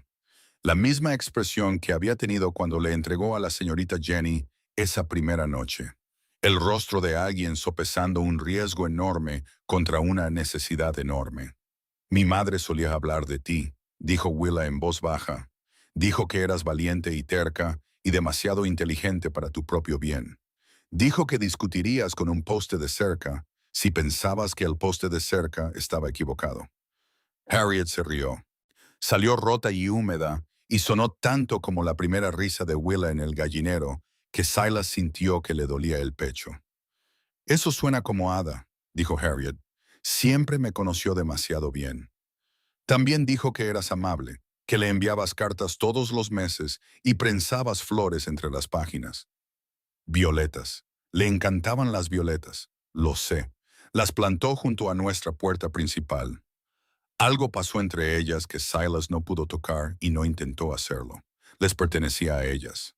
El fantasma compartido de una mujer que ambas habían amado y perdido, conectándolas a través de años y millas y todo lo que había salido mal. No me voy, dijo Willa. Esta es mi casa. Silas es mi familia, pero eso no significa que tú no puedas ser mi familia también. Harriet abrió la boca, la cerró, la abrió de nuevo. Cariño, Willa, presenté una petición formal de custodia ante el Tribunal Territorial. No vine aquí de visita, vine a llevarte a casa conmigo. El calor que se había estado acumulando en la habitación se convirtió en hielo. Entonces desperdiciaste un viaje, dijo Silas. La fecha del juicio es en 3 semanas. Palacio de Justicia de Helena. Juez Harrison Wells. La voz de Harriet se había vuelto profesional de nuevo. El dolor guardado detrás del lenguaje legal. Tengo recursos financieros, posición social y un reclamo de sangre. No quiero pelear contigo, señor Thornton, pero lo haré si es necesario. Entonces tendrás que hacerlo. Harriet se fue esa tarde. Silas y Willa se quedaron en la puerta y vieron cómo su caballo descendía por el sendero hasta que los árboles la engulleron. No es mala, dijo Willa. No, no lo es, pero quiere alejarme de ti, quiere lo que cree que es mejor. A veces la gente hace daño tratando de hacer el bien. ¿Qué vamos a hacer? Luchar. Las 3 semanas antes de la audiencia pasaron en un torbellino de preparación y temor. Samuel Crawford, sin parentesco con Harriet, aunque el nombre compartido parecía una mala broma del universo, era un abogado de Helena que el reverendo Whitfield recomendó. Práctico, experimentado y poco impresionado por la posición social. Los reclamos de sangre tienen peso, le dijo Crawford a Silas durante su primera reunión. Pero no lo tienen todo. El trabajo del tribunal es determinar el mejor interés del niño, no el de las familias. Si demostramos que Willa está prosperando contigo, tenemos un caso. Silas reunió todo lo que pudo. Las evaluaciones médicas del Dr. Hale, las entradas del diario de Willa, testimonios escritos del reverendo Whitfield, de la señora Burke, que se lanzó al esfuerzo con la energía feroz de una mujer que expía pecados pasados, del maestro de escuela que había estado evaluando el nivel de lectura de Willa y lo declaró 2 años por encima de su edad. Willa se preparó a su manera. Escribió página tras página en su diario, procesando sus sentimientos con la honestidad metódica que se había convertido en su sello. Escribió sobre sus padres, sobre el orfanato, sobre la subasta, sobre Silas y la cabaña y el jardín, y la señorita Jenny y Gertrude, y cada pequeño momento que había construido la vida que ahora se le pedía que defendiera. La noche antes de partir hacia Helena, le trajo a Silas algo en lo que había estado trabajando en secreto. Una talla de madera, un pájaro con las alas extendidas, lo suficientemente pequeño como para caber en su palma, tallado en el pino que le había dado meses atrás. El detalle era notable para alguien de su edad. Cada pluma sugerida, cada línea de las alas transmitiendo la sensación de movimiento ascendente, de vuelo, de algo demasiado vivo para ser retenido. Quería terminarlo antes de la audiencia, dijo. Por si acaso. Por si acaso qué. Ella no respondió. No tenía que hacerlo. Por si acaso perdían. Por si acaso se la llevaban. Pues por si acaso esta era la última noche que pasarían en la cabaña que los había salvado a ambos. Silas sostuvo el pájaro en su mano llena de cicatrices y sintió algo en su pecho que era demasiado grande para la habitación. Esto es lo más hermoso que alguien me ha dado. Es porque tú me enseñaste cómo. Cabalgaron hacia Helena en la oscuridad antes del amanecer, llegando cuando el Palacio de Justicia abría sus puertas. El edificio era todo ladrillo y autoridad, diseñado para hacer que la gente común se sintiera pequeña. Silas se sintió pequeño, pero Willa subió esos escalones de piedra con la espalda recta y la barbilla en alto, y su diario bajo el brazo como un soldado que lleva órdenes a la batalla. Harriet ya estaba dentro.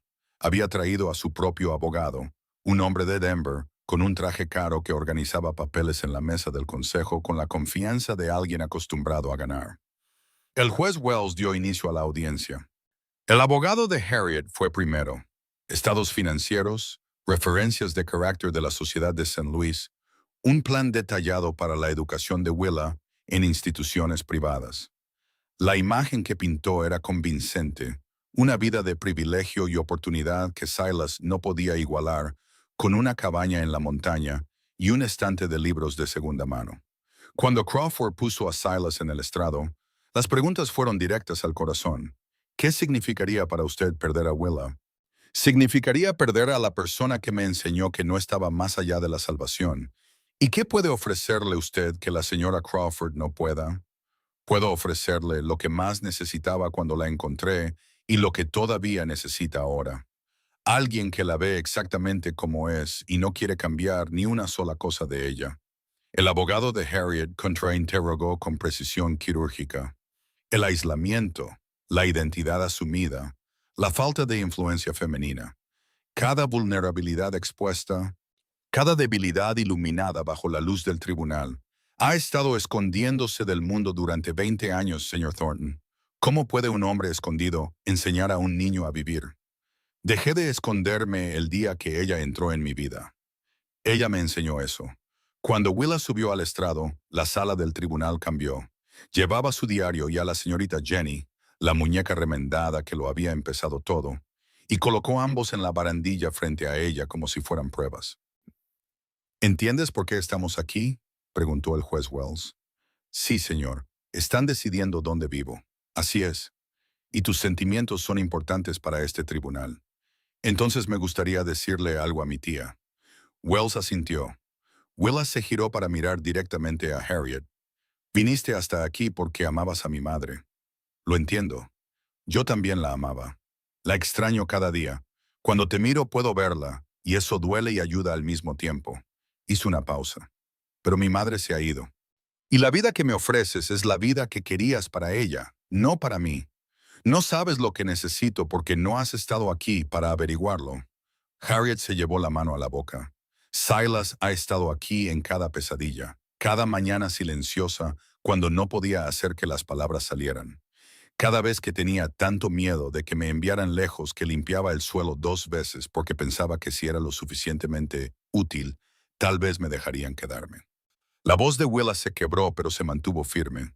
Él nunca me hizo sentir que tenía que ganarme mi lugar. Simplemente me lo dio. Y yo también le di algo. Le di una razón para dejar de tener miedo de amar a alguien. Cogió a la señorita Jenny y la sostuvo para que el tribunal pudiera ver las cuidadosas puntadas a lo largo del brazo remendado. Él la arregló. Mi segunda noche en la cabaña.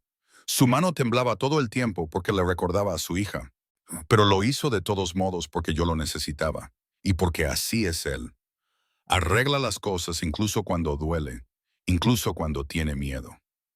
Dejó la muñeca y miró a Harriet. Si de verdad me quieres, entonces me dejarás quedarme donde ya me quieren. Y tal vez te quedes tú también. No para llevarme, sino para ser parte de lo que hemos construido. Porque una familia no tiene que elegir entre una persona y otra. Una familia puede crecer. El juez Wells decretó un receso. Silas se sentó en la mesa del consejo con las manos planas sobre la madera, manteniéndose quieto porque si se movía se iba a desmoronar en un tribunal territorial y preferiría morir. Cuando el tribunal se reanudó, no fue el juez quien habló primero, fue Harriet. Su señoría, ¿puedo dirigirme al tribunal? Wells asintió. Harriet se puso de pie. Miró a Willa, luego a Silas, luego a sus manos cruzadas frente a ella. Vine aquí para llevarme a mi sobrina a casa. Estaba segura de que sabía lo que era mejor para ella, porque sabía lo que mi hermana habría querido. Su voz era firme, pero sus ojos no. Pero mi hermana habría querido que Willa fuera feliz, y Willa es feliz. Puedo verlo. Cualquiera con ojos puede verlo. Respiró hondo. No retiro mi petición, pero la estoy cambiando. En lugar de buscar la custodia exclusiva, le pido al tribunal que le conceda al señor Thornton la tutela permanente con derechos de visita formales para mí. Veranos en San Luis. Si Willa está de acuerdo. Vacaciones, cartas, un lugar en su vida. No en lugar de lo que tiene, sino junto a ello. Miró a Silas, si eso es aceptable para usted. Silas miró a Willa.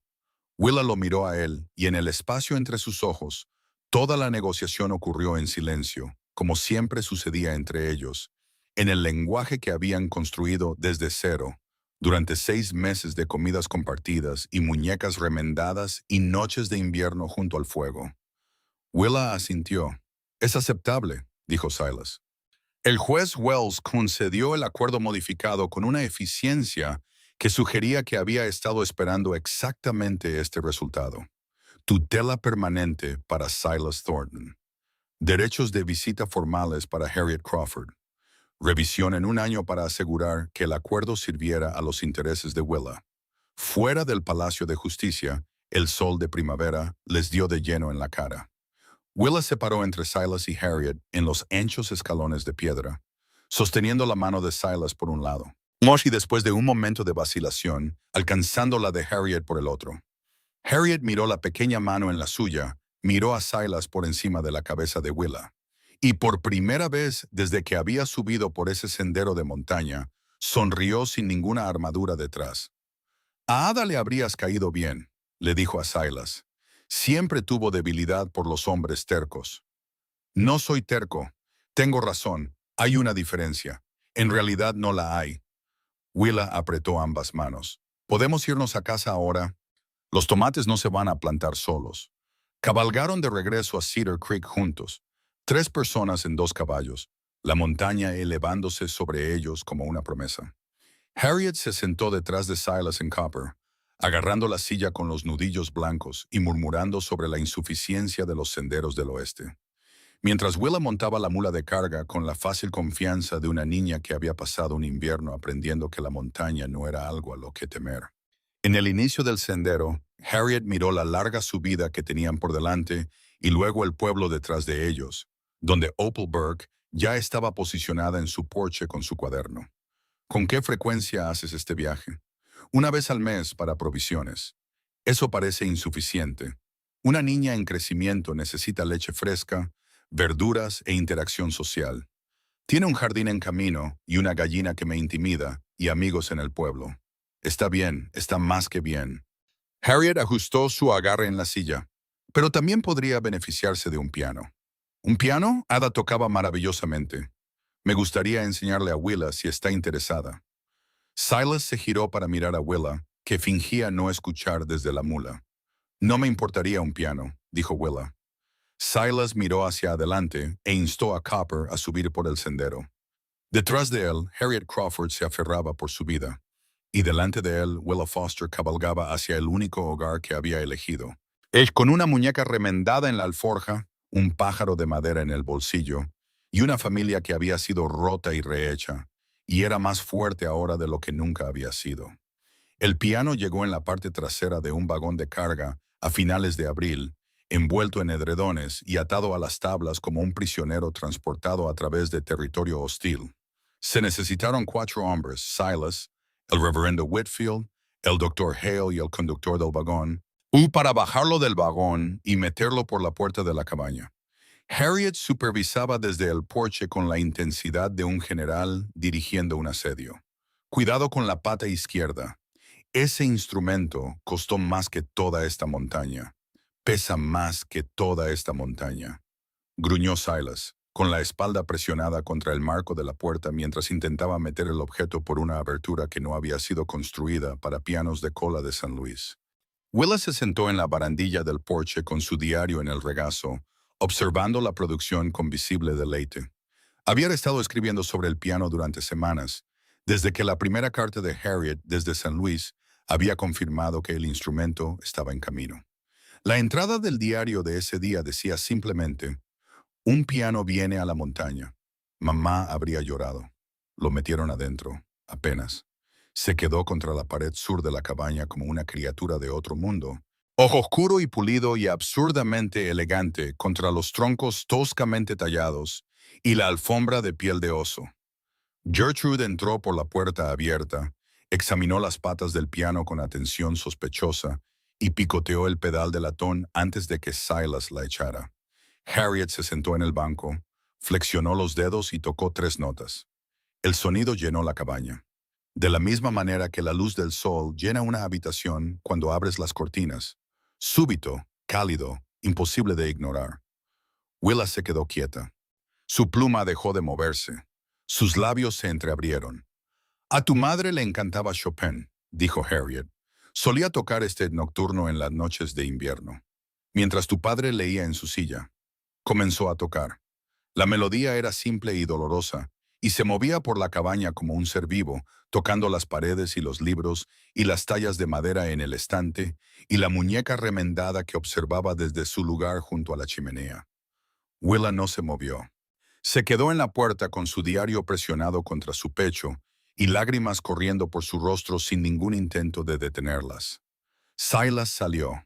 Se sentó en el tajo de leña detrás de la cabaña donde nadie podía verlo y se presionó las palmas contra los ojos y dejó que la música le llegara a través de las paredes de troncos. Era la cosa más hermosa y más terrible que había oído en 20 años, porque la belleza y la pérdida estaban casadas de maneras que no podían separarse. Y el sonido de un piano en su cabaña de montaña era tanto un regalo como una herida. Cuando la música se detuvo, oyó la voz de Willa. Enséñame ahora mismo. Ahora mismo. Para cuando Silas volvió a entrar, Willa estaba sentada junto a Harriet en el banco, sus pequeños dedos encontrando las teclas con la misma precisión cuidadosa que ponía en todo lo que le importaba. Harriet guiaba sus manos con una paciencia que lo sorprendió. La pulcra mujer de San Luis y la feroz niña de la montaña, con las cabezas inclinadas juntas sobre las teclas de marfil, conectadas por la música y la sangre, y el fantasma de una mujer que ambas extrañaban. «Tiene manos», le dijo Harriet a Silas sin levantar la vista. «Dedos largos, rápidos». «Tiene sus propias manos», dijo Silas. «Simplemente resultan ser buenas en todo». Willa tocó su primera escala completa y los miró a ambos con una expresión que contenía tanta alegría que era casi doloroso presenciarla. Suena como el arroyo cuando el hielo se derrite, como si todo despertara a la vez. Harriet se quedó 2 semanas en esa primera visita. Durmió en el desván. Willa insistió en compartir, y Silas construyó un segundo armazón de cama en una sola tarde, con la energía concentrada de un hombre que necesitaba mantener sus manos ocupadas mientras su hogar se reorganizaba a su alrededor. Los días cayeron en un ritmo que no debería haber funcionado, pero lo hizo. Las mañanas pertenecían a Silas y Willa, y animales, desayuno, lecciones, trabajo en el jardín. Las tardes pertenecían a Harriet, piano, lectura en voz alta de libros que había traído de San Luis, historias sobre hada que hacían reír y llorar a Willa, a veces en la misma frase. Las noches pertenecían a los tres, sentados junto al fuego mientras Willa leía de su diario, y Harriet aprendía a beber café lo suficientemente fuerte como para quitar la pintura. Silas descubrió que tener a otro adulto en su casa no se sentía como una invasión después de todo. Se sentía como si un muro que no sabía que estaba allí se estuviera derrumbando. «Eres diferente de lo que esperaba», le dijo Harriet una noche después de que Willa hubiera subido al desván. Se sentaron uno frente al otro en la mesa de la cocina, la lámpara entre ellos, el café enfriándose. «¿Qué esperabas?» «Honestamente, un bruto. El tipo de hombre que toma a una niña porque necesita a alguien que cocine y limpie». Envolvió sus manos alrededor de su taza. «En cambio, encontré a un hombre que construyó una silla más pequeña para que una niña de 6 años pudiera alcanzar la mesa. Necesitaba una silla. Necesitaba mucho más que una silla, y tú se lo diste todo». Harriet hizo una pausa. «Te debo una disculpa. Cuando presenté esa petición de custodia, estaba pensando en lo que había perdido. Mi hermana, mi sobrina, los años que debería haber sido parte de la vida de Willa. No estaba pensando en lo que Willa había encontrado. Estabas pensando como familia. No se puede culpar a alguien por eso. Se puede culpar a alguien por estar tan concentrado en su propio dolor que casi destruye la felicidad de otra persona. Casi. Pero no lo hiciste. Cambiaste de opinión cuando importaba. Porque Willa me hizo cambiarla». Harriet sonrió. «Tiene un don para eso. Para hacer que la gente vea lo que realmente está frente a ellos en lugar de lo que han decidido que debería estar allí. Lo saca de su madre. Yo diría que saca algo de eso de ti». Harriet se fue en mayo, prometiendo regresar en julio. Willa se quedó en el claro y la vio bajar por el sendero hasta que los árboles la engulleron. Luego se volvió hacia Silas con los ojos secos y una voz firme. «Volverá. Lo hará. Lo sé porque dejó la mitad de sus libros aquí». Tía Harriet no va a ninguna parte sin sus libros. El jardín explotó en junio. Todo lo que Willa había planeado durante los largos meses de invierno brotó del suelo con una vitalidad que rozaba lo milagroso. Los tomates treparon por las estacas que Silas le había ayudado a poner. Los frijoles se enroscaron en el enrejado que ella misma diseñó. Las caléndulas ardían en naranja y oro alrededor de los bordes, y los bancales de hierbas liberaban su aroma cada vez que el viento cambiaba. Pero fue que el jardín de flores a lo largo de la pared este de la cabaña lo que dejaba a la gente sin aliento. Violetas, hileras de ellas, plantadas con semillas que Harriet había traído de San Luis, creciendo donde una vez estuvo el jardín de la primera esposa de Silas. Willa las había plantado sin decírselo a nadie, y la mañana en que florecieron, había llevado a Silas afuera y se había parado a su lado a la luz temprana mientras él miraba las flores moradas y no podía hablar. «Para tu Elisa», dijo Willa, «y para mi mamá, porque a ambas les encantaba cultivar cosas, y esta tierra merecía tener flores de nuevo». Él se arrodilló en la tierra a su lado y la abrazó con tanta fuerza que ella chilló. «Tú hiciste esto. La tierra hizo la mayor parte del trabajo. Yo solo le dije que cultivar». La noticia del jardín se extendió por Cedar Creek de la misma manera que se extendía todo. Rápido, adornado y con el comentario editorial de Opal Burke adjunto. Pero esta vez el comentario era diferente. «Deberían ver lo que esa niña ha hecho con esa montaña». Opal le decía a cualquiera que se acercara a su porche de la pensión. Convirtió el escondite de un ermitaño en una granja de verdad. Flores por todas partes. Y el hombre mismo. Juro que me sonrió el martes pasado. Sonrió. Casi me caigo de la silla. La gente comenzó a subir, no para inspeccionar o investigar o juzgar, sino para ver de qué hablaba todo el mundo. El viejo hombre malo de la montaña y la niña que lo cambió. Venían con excusas, devolviendo herramientas prestadas, trayendo conservas sobrantes, preguntando sobre variedades de semillas. Y se iban habiendo visto algo que no podían explicar del todo, pero en lo que no podían dejar de pensar. Un hogar que funcionaba, una familia que encajaba, dos personas que habían sido rotas por el mundo y que de alguna manera se habían remendado mutuamente en algo completo. Clarence Yates hizo su visita de seguimiento requerida de 6 meses en julio. Llegó en el mismo caballo con el mismo portafolio de cuero, pero sin el ayudante. Willa lo recibió en la puerta. «Señor Yates, ¿le gustaría ver mi jardín?» «Sí, le gustaría». Ella le dio el recorrido completo, nombrando cada planta, explicando su sistema de rotación, señalando dónde iría la cosecha de otoño. Yates escuchó con la seriedad atenta de un hombre que entendía que estaba presenciando algo sobre lo que informaría durante años. «Has estado ocupada», dijo. «Ocupada es mejor que aburrida, y aburrida es mejor que asustada.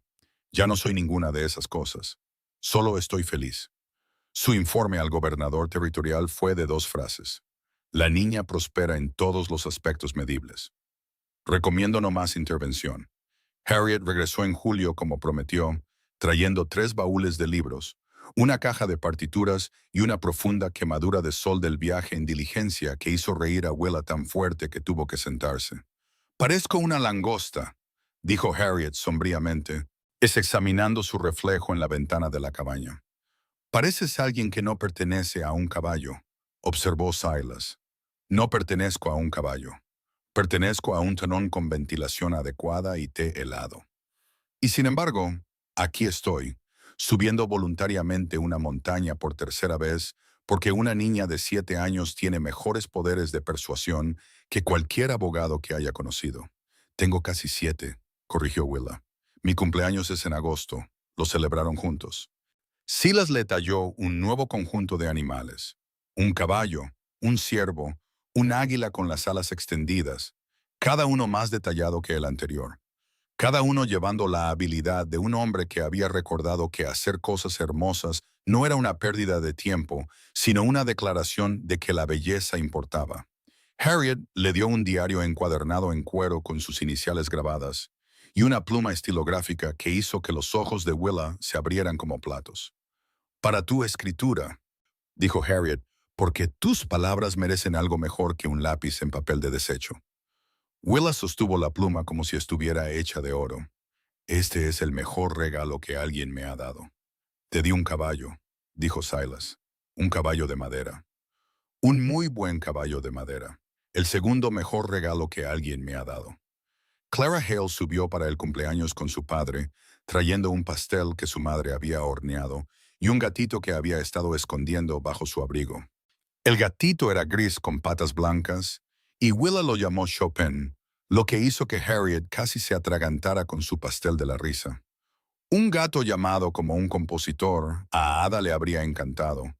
Mamá lo habría llamado algo práctico, como cazador de ratones, dijo Willa. Pero creo que las cosas deberían llamarse por lo que te hacen sentir, no por lo que hacen. El verano se extendió largo y dorado. Willa dividió sus días entre el jardín y el piano y su diario y el banco detallado donde estaba produciendo un trabajo que hacía que Silas negara con la cabeza con genuino asombro. Sus manos habían encontrado su don, no solo competencia, sino arte, una habilidad para ver dentro de un bloque de madera la forma que quería salir y luego traerla a la luz con paciencia y cuidado. Talló una flor para Harriet, un caballo para Clara, una gallina para el doctor Hale que tenía un parecido tan asombroso con Gertrude que el doctor la exhibió en el estante de su oficina y les dijo a los pacientes que era un retrato de su paciente más difícil. Para Silas, talló algo diferente. Trabajó en ello durante agosto y hasta septiembre, escondiéndolo en el desván, negándose a dejar que lo viera. Oía el cuchillo trabajando por la noche después de que ella pensara que él estaba dormido. El constante raspar y susurro de la hoja sobre la madera, que se había vuelto tan familiar como el viento en los pinos. Se lo dio el primer día de otoño. Estaban sentados juntos en el porche, viendo los álamos volverse dorados en la ladera de la montaña, cuando ella metió la mano en el bolsillo y le puso algo en la mano. Era una cabaña, lo suficientemente pequeña como para caber en su palma, tallada en una sola pieza de pino con extraordinario detalle. La puerta estaba abierta. En la puerta había 2 figuras, un hombre alto y una niña pequeña, y junto a la cabaña, no más grande que su uña pulgar, había un jardín en plena floración. Silas lo sostuvo y no pudo hablar. «Dale la vuelta», dijo Willa. En la parte inferior, talladas en letras tan pequeñas que tuvo que entrecerrar los ojos para leerlas, había 2 palabras: «Nuestro hogar». Cerró la mano alrededor de la talla y la presionó contra su pecho. Le ardían los ojos, se le hizo un nudo en la garganta. 20 años de dolor y aislamiento y autocastigo. Y esto era lo que había roto todo eso. No el tiempo, no el perdón, no la fe, o la comunidad, o la lenta curación de las heridas. Una niña. Una niña que había estado tan rota como él y que lo había elegido de todos modos. Y al elegirlo, le había dado lo único que él nunca había podido darse a sí mismo. Permiso para vivir de nuevo. Te quiero, dijo Willa. Lo dijo de la misma manera que decía todo. Directa, sin adornos, segura. Sé que ya lo sabes.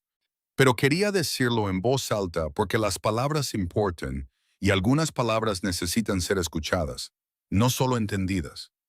Yo también te quiero, dijo Silas, y su voz se quebró por la mitad como un tronco partiéndose a lo largo de la veta. Y no le importó.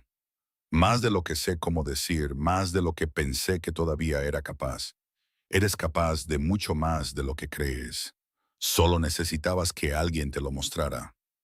La rodeó con el brazo y ella se apoyó en su costado, pues encajando contra él como siempre lo hacía. Uy, Sam, uy, Tom, como una pieza perdida que encuentra su lugar. Chopin, el gato, apareció de debajo del porche y se echó sobre los pies de ambos, con el derecho deshuesado de una criatura que poseía todo lo que tocaba. Desde dentro de la cabaña llegó el sonido del piano. Harriet, que se había quedado durante el verano y ahora hablaba de alquilar una habitación en Cedar Creek para poder visitar cuando quisiera, estaba tocando el nocturno de Chopin de nuevo. La melodía se deslizó por la puerta abierta y a través del claro y hacia los árboles, donde se mezcló con el canto de los pájaros y el viento, y el sonido distante del arroyo corriendo sobre las piedras. Silas, sí.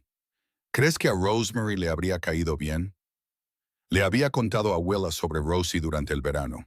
Todo, toda la historia desde el principio. No porque le debiera su pasado, sino porque se lo había ganado. Y porque mantenerlo oculto había comenzado a sentirse menos como protección y más como deshonestidad. Ella había escuchado como siempre escuchaba, con todo su cuerpo, toda su atención, todo su enorme corazón. Y cuando terminó, le había tomado la mano y la había sostenido durante mucho tiempo sin decir nada. Le habrías encantado, dijo Silas. Te habrías seguido por el jardín preguntando por qué cada planta crece como lo hace y si la tierra tiene sentimientos. Willa se rió. ¿La tierra tiene sentimientos? Supongo que sí. Supongo que todo lo que hace crecer algo hermoso tiene sentimientos. Simplemente los muestra de manera diferente a nosotros. El sol se movió detrás de los picos y la luz dorada se volvió ámbar, luego rosa, luego púrpura profundo. Los álamos temblaron con la brisa de la tarde y las primeras estrellas aparecieron sobre la cresta. Desde el granero, Copper relinchó pidiendo su cena. Gertrude hizo un sonido de queja general desde el gallinero, como siempre hacía cuando el día no terminaba según sus términos específicos. Hora de hacer las rondas de la tarde, dijo Silas. Yo me encargo de las gallinas. Gertrude me picoteó de nuevo esta mañana. Gertrude te picotea todas las mañanas. Creo que es su forma de decir que le gustas. A Gertrude no le gusta nadie. A Gertrude le gusto yo. Gertrude te tiene terror. Eso no es lo mismo. Willa saltó del porche y se dirigió al gallinero con Chopin trotando detrás de ella. Silas la vio irse. Se movía por el claro con la fácil confianza de alguien que pertenecía exactamente donde estaba. Y cada paso que daba en ese suelo de montaña se sentía como una prueba de algo que había dejado de creer posible. Que podías perderlo todo y aún así encontrar algo que valiera la pena tener. Que podías estar roto sin remedio y aún así ser remendado por alguien que no sabía que se suponía que estabas más allá de la salvación. Que el amor no era algo que el mundo te daba como recompensa por buen comportamiento. Era algo que aparecía cuando menos lo esperabas, en formas que nunca habías imaginado, y exigía que fueras lo suficientemente valiente como para dejarlo entrar. Harriet apareció en la puerta de la cabaña, secándose las manos en un paño de cocina. La cena en 20 minutos. Estoy haciendo la receta de pan de maíz de hada. La última vez que hiciste pan de maíz, Chopin no se lo comió, dijo Silas. El gato no tiene gusto. El gato se comió una polilla esta mañana. Creo que su gusto es simplemente diferente al tuyo. ¿Estás comparando mi cocina con una polilla? No me atrevería, señora. Hombre inteligente. Ella volvió adentro. Silas se levantó, se estiró y miró la vida que de alguna manera había construido a partir de las ruinas de la que había perdido. La cabaña con su puerta abierta y la luz de la lámpara derramándose cálida sobre las tablas del porche. El jardín con sus últimas flores de verano, aferrándose al frío que se avecinaba. La música del piano comenzando de nuevo mientras Harriet tocaba algo suave en el aire de la tarde. Y Willa regresando del gallinero con huevos en su delantal y una pluma de Gertrude en el pelo y una sonrisa que podría iluminar todo el valle. 3 huevos, anunció. Y Gertrude solo intentó matarme una vez. Progreso. Todo es progreso. Subió los escalones del porche y se detuvo a su lado. Silas, gracias. ¿Por qué? Por ofrecer $20 por una niña que nadie quería. Él la miró. Ella lo miró a él y en sus ojos vio todo. El bloque de subasta, el viaje silencioso montaña arriba, la muñeca rota, la primera palabra que escribió, la primera risa que rió, la primera vez que llamó a este lugar hogar. Todo. Cada momento que los había llevado de extraños a familia, de rotos a enteros, de solos a esto. Siempre fuiste querida, dijo él. El mundo simplemente no se había dado cuenta todavía. Willa tomó su mano y entraron juntos, hacia el calor, hacia la luz, hacia el olor a pan de maíz quemándose ligeramente, porque Harriet se había distraído de nuevo con Chopin, hacia el sonido de la risa que llenaba cada rincón de una cabaña que había estado en silencio durante 20 años y que nunca volvería a estarlo. En la repisa de la chimenea, la señorita Jenny vigilaba todo, remendada y descolorida, y amada sin medida. Su brazo cosido se mantenía firme. Sus ojos de botón reflejaban la luz del fuego, y en el estante a su lado había un pájaro de madera con las alas extendidas, una cabaña tallada lo suficientemente pequeña como para caber en la palma de un hombre, y un estuche de costura de cuero con iniciales desgastadas por el tiempo. 3 reliquias de 3 vidas que habían convergido en un lugar donde las montañas se encontraban con el cielo y demostraron de una vez por todas que las cosas más fuertes en este mundo son las que han sido rotas y vueltas a unir por manos que se negaron a rendirse. Willa Foster estaba a salvo, era amada, estaba en casa, y también, por fin, lo estaba Silas.